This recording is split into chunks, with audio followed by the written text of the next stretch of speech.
The Mediterranean burns under a merciless sun. Anti-aircraft fire tears through the sky like deadly fireworks. Tracer rounds slice the air in brilliant streaks of death. Through this hellscape of steel and flame, a single Italian aircraft screams toward the British fleet. The pilot inside doesn't flinch. He doesn't waver. This is no ordinary mission. This is Carlo Emanuele Buscaglia dancing with destiny. The year is 1941. The Royal Navy commands these waters with absolute authority. Their ships bristle with guns. Their crews are battle-hardened veterans. Yet here comes one man in one plane, challenging an empire. The Savoia Marchetti SM79 skims the wave tops. Water sprays across the cockpit glass. The torpedo hangs beneath like a promise of destruction. Everything depends on the next 60 seconds. But this moment didn't happen overnight. The legend of Carlo Emanuele Buscaglia began years earlier, in a quiet Italian town far from any ocean. Novara welcomed its future hero on September 22, 1915. Italy still trembled from the Great War's aftermath. The nation stumbled toward an uncertain tomorrow. Young Carlo breathed this turbulent air from his first breath. Military life called to him like a siren song. Even as a boy, uniforms fascinated him more than toys. Discipline attracted him more than play. His destiny seemed written in the stars above. Law books gathered dust while Carlo's eyes turned skyward. University lectures bored him. The courtroom held no appeal. Above the clouds, freedom beckoned. In October 1934, everything changed. The Royal Air Force Academy welcomed the 19-year-old cadet. Strict discipline shaped his days. Flying lessons filled his dreams. Among hundreds of other young men, Carlo stood apart immediately. His instructors watched in amazement. Natural talent flowed through his hands on the controls. The aircraft responded to his touch like a living thing. Other cadets struggled with basic maneuvers. Carlo made flying look effortless. Wings finally adorned his chest in 1936. The military pilot's license followed months later. His childhood dreams had become reality. Promotion to second lieutenant arrived in 1937. Assignment to the 50th Bombardment Squadron followed. The Savoia Marchetti SM81 became his first love affair with multi-engine aircraft. 3 engines roared beneath his command, but evolution waited just ahead. The more modern SM79 Sparviero soon replaced the older model. This sleek aircraft would become his signature weapon. Every rivet became familiar territory. Each engine vibration spoke to him personally. The bomber transformed from machine into extension of his very soul. At 22, Carlo appeared unremarkable among his fellow officers. The uniform masked the ice-cold determination burning within. Beneath the regulation appearance, explosive potential waited for war's awakening call. June 1940 brought that call with thunderous announcement. Italy plunged into World War. The Royal Air Force faced impossible odds against British naval supremacy. Traditional bombing tactics had failed miserably. High-altitude attacks bounced harmlessly off well-defended warships. The enemy fleet moved with practiced coordination. Something revolutionary was desperately needed. A weapon that could strike below the waterline. Torpedo bombing from aircraft seemed like madness to most strategists. Heavy planes flying low and slow presented easy targets. The Battle of Punta Stilo appeared to prove the skeptics right. Planes fell from the sky without achieving results. The project teetered on the edge of cancellation. Military leaders questioned the entire concept. Resources seemed wasted on impossible tactics. But visionaries saw potential where others saw failure. Gorizia Airfield became the birthplace of revolution in July 1940. The experimental torpedo bomber unit gathered volunteers from elite ranks. Only the bravest pilots need apply. Death seemed the most likely outcome. 2 weeks after Punta Stilo's disaster, Lieutenant Carlo Emanuele Buscaglia arrived. For him, this assignment represented opportunity, not punishment. The devastating potential of aerial torpedoes blazed clear in his mind. Surgical precision could replace brute force. Intelligence could overcome firepower. Courage could triumph over impossible odds. The SM-79 would become a scalpel instead of a hammer. Training pushed every pilot to breaking points. Flying heavy bombers mere meters above churning seas required supernatural skill. Calculating perfect release points while enemy gunners targeted you demanded nerves forged from steel. 5 crews comprised the entire experimental unit. They transferred to Libya as summer heat blazed across North Africa. August 1940 brought their first real test. Alexandria, Egypt awaited their arrival. The British naval base represented the heart of Mediterranean operations. Heavily defended installations surrounded the harbor. Searchlights swept the darkness. Anti-aircraft batteries stood ready. Under a blood-red sunset, 5 hunchbacked shapes lifted into gathering dusk. British sailors had nicknamed the SM-79s for their distinctive silhouette. Those cursed hunchbacks carried death in their bellies. Lieutenant Buscaglia gripped the controls of his aircraft. Below spread the endless Mediterranean. Ahead waited either glory or destruction. His legend began that night of August 15, 1940. The Alexandria attack achieved limited physical damage, but psychological impact proved immense. The British fleet could be touched. Their invincibility was illusion. Buscaglia's name entered enemy nightmares. Easy targets held no interest for the young pilot. Merchant vessels scattered when his formation appeared. But major warships presented irresistible challenges. Heavy cruisers and battleships became his preferred prey. His technique blended mathematical precision with supernatural intuition. Inhuman courage bound the combination together. During attacks, everything else vanished from consciousness. Only the target existed. Enemy fire became irrelevant background noise. Searchlights were mere distractions. The ship and the exact torpedo release point consumed every thought. His weapons found their marks with deadly consistency. September 17, 1940 brought sweet victory. The heavy cruiser HMS Kent staggered under direct torpedo impact. Severe damage sent the British warship limping toward port. Buscaglia's reputation grew with each success. December 3rd witnessed another triumph at Ceuta Bay in Crete. HMS Glasgow absorbed a crushing blow that knocked the cruiser from active service. Buscaglia flew with wingman Arasi in perfect coordination. 2 torpedoes struck almost simultaneously. War communiques began featuring his exploits regularly. Promotion to captain arrived before his 26th birthday. Wartime merit had accelerated normal advancement. Command of the 281st Torpedo Bomber Squadron followed. Rhodes became his new headquarters in March 1941. From this Greek island, he led men who worshipped his leadership. Deadly attacks flowed from his operational planning. British supply routes to Egypt and Malta faced constant harassment. Every convoy feared the appearance of Buscaglia's hunchbacks. His aircraft materialized from nowhere, skimming wave-tops at impossible speeds. Torpedoes dropped with surgical accuracy before the formation vanished again.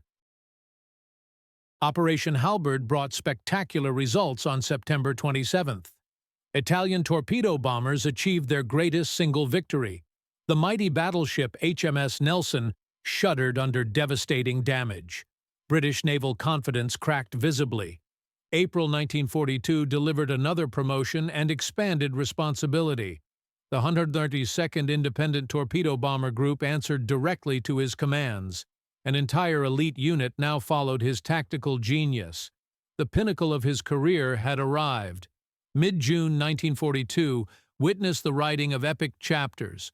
For days, his formations hammered convoys attempting to resupply Malta. June 14th brought personal leadership of the most critical attack. Results exceeded all expectations. Official Royal Air Force bulletins credited him with sinking over 100,000 tons of enemy shipping. These impressive statistics transformed him into living legend. The Ace of Aces had conquered the Mediterranean skies, but true greatness extended far beyond personal achievements. Leadership meant inspiring other men to equal his deadly effectiveness. Every mission required multiple pilots risking their lives under his guidance. Command of the 281st Squadron had molded him into something greater than a pilot. He shaped the unit through personal example and unwavering vision. Buscaglia demanded maximum effort because he gave everything first. First to take off, last to return became his sacred rule. Briefings radiated calm confidence that infected even nervous newcomers. Every operational plan received meticulous attention to detail. Yet in combat, instinct prevailed over careful preparation. His supernatural ability to read battle conditions saved countless lives. Pilots like Fagioni, Tuminelli, and Graziani trusted him with absolute faith. They knew their commander would never waste their lives carelessly. Hopeless missions didn't exist under Buscaglia's leadership. If circumstances seemed impossible, he positioned himself at the formation's front. The famous photograph at Gerbini captured this perfectly. Their commander surrounded by devoted pilots. The 132nd Group's transformation in 1942 proved his expanded capabilities. He forged the unit into the Royal Air Force's sharpest weapon. Individual successes became collective triumphs. Everyone wanted to follow him into battle. When his aircraft failed to return from that final mission, shockwaves rippled through his men. They hadn't merely lost a commander. Their guide had vanished. The irreplaceable leader was gone. November 1942 brought Operation Torch and Allied invasion forces to North Africa. Italian air and naval units received desperate orders: attack the invasion fleet regardless of costs. Success or death were the only options. Major Buscaglia and his 132nd Group faced the impossible mission. November 11th brought the first daylight assault against ships in Bougie Bay, Algeria. Enemy reaction proved overwhelmingly violent. Near suicidal described the action accurately. Despite horrific risks, Buscaglia planned another attempt for November 12th. He understood the inferno awaiting his formation. But enemy ships presented an irresistible challenge. Glory demanded one final throw of the dice. His formation approached the target area under clear skies. Enemy fighters intercepted them immediately. His lead aircraft became the primary target. Multiple hits shredded the hunchback structure. Fire erupted from the port wing. Orange flames streamed behind the bomber. Anyone else would have turned for home, but Buscaglia pressed his attack with supernatural determination. The flaming aircraft continued toward its target. A large steamship filled his bomb sight. While his plane became a flying torch, the torpedo dropped perfectly. The weapon struck home with devastating impact. Immediately afterward, his SM79 plummeted into the Mediterranean. The explosion scattered debris across churning waters. His men watched helplessly as their commander disappeared beneath the waves. War Communique number 901 delivered the terrible news. Major Carlo Emanuele Buscaglia did not return to base. Missing in action became his official status. The Gold Medal of Military Valor arrived posthumously. Italy mourned its greatest hero, but fate had written a different ending. The explosion had thrown him clear of the wreckage. Severely wounded and burned, enemy sailors pulled him from the sea. The ace of the skies lived, though his homeland believed him dead. Captivity began a long ordeal of suffering. Field hospitals became his temporary homes. Doctors battled to preserve his life. Interrogations yielded nothing useful to his captors. His true identity remained hidden for months. Eventually, someone recognized the legendary Major Buscaglia among anonymous prisoners. Shock rippled through enemy intelligence. Transfer to the United States followed his identification. Crossville prisoner of war camp became his new home. Other Italian officers greeted news of his survival with amazement. Their hero had cheated death once again. In northern Italy, the Republican Air Force had already named a torpedo bomber group in his honor. His legend grew, even while he sat behind barbed wire. September 8, 1943 changed everything with the armistice announcement. Italy split into two hostile camps. Prisoners faced an agonizing choice: remain loyal to Salo or fight alongside the Allies. For Buscaglia, loyalty to his oath to the king made the decision inevitable. The Kingdom of the South would receive his service. The Italian co-belligerent Air Force welcomed their most famous pilot. Former comrades branded him a traitor. Politics had poisoned old friendships. June 1944 brought his return to Italian soil. Body and soul bore terrible scars, but his desire to fly burned as fiercely as ever. Command of a new unit awaited his leadership. The Baltimore wing flew American bombers. American aircraft presented entirely new challenges. Martin A-30 Baltimore bombers differed completely from Italian designs. After nearly 2 years of forced inactivity, Buscaglia felt rusty. Mastery required practice. Campo Vesuvio airfield sprawled near Naples in makeshift confusion. The Baltimore wing occupied this temporary base. Men familiarized themselves with unfamiliar equipment. Everything required relearning from basic principles. August 23, 1944 seemed like any other training day. Overconfidence or irrepressible flying urges influenced Buscaglia's decision. Taking off alone without an instructor violated standard procedures. But legends made their own rules. A seemingly minor technical detail held fatal consequences. American aircraft used reverse throttle logic compared to Italian planes. Pushing throttles forward reduced power instead of increasing it. Muscle memory became deadly enemy. Buscaglia climbed into the cockpit with supreme confidence. He advanced what he believed were the throttles. The Baltimore taxied, but never achieved sufficient speed for takeoff. Trees at the runway's end waited like reaching fingers. The crash erupted in flames and twisted metal.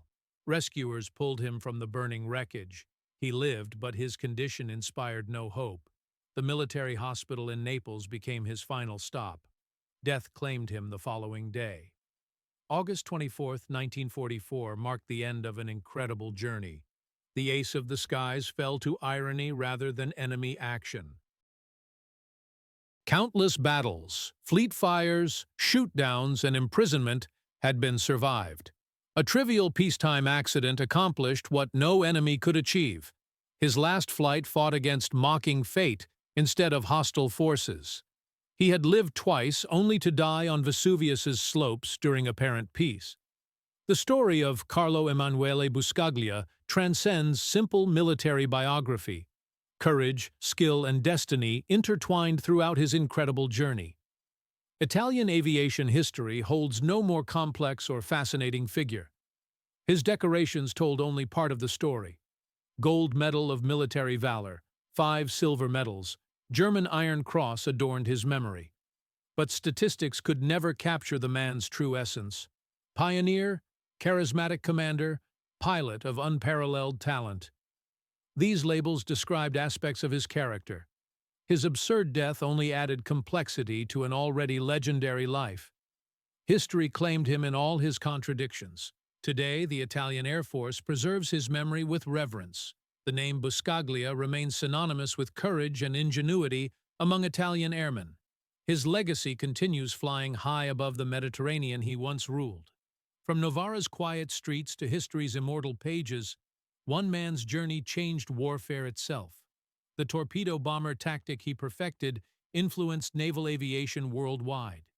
His tactical innovations outlived the man who created them. The hunchbacked SM79 achieved fame through his skilled hands. British sailors learned to fear that distinctive silhouette. Convoys altered routes to avoid his hunting grounds. One pilot had terrorized an entire fleet. His men carried forward techniques learned under his leadership. The 132nd Group's reputation survived its commander's loss. Training methods he developed influenced post-war aviation. His tactical genius transcended personal mortality. Italian aviation celebrates multiple heroes from the Second World War, but none achieved Buscaglia's unique combination of skill, leadership, and tragic destiny. His story encompasses triumph and loss, glory and irony. The Mediterranean remembers his aircraft skimming its waves. British warships bear scars from his torpedoes. History books record his impossible achievements. But legends live beyond written records. In the hearts of those who admire courage, his name echoes still. The ace of the skies conquered death twice before surrendering to fate's cruel joke. His final takeoff ended where it all began, under Italian skies.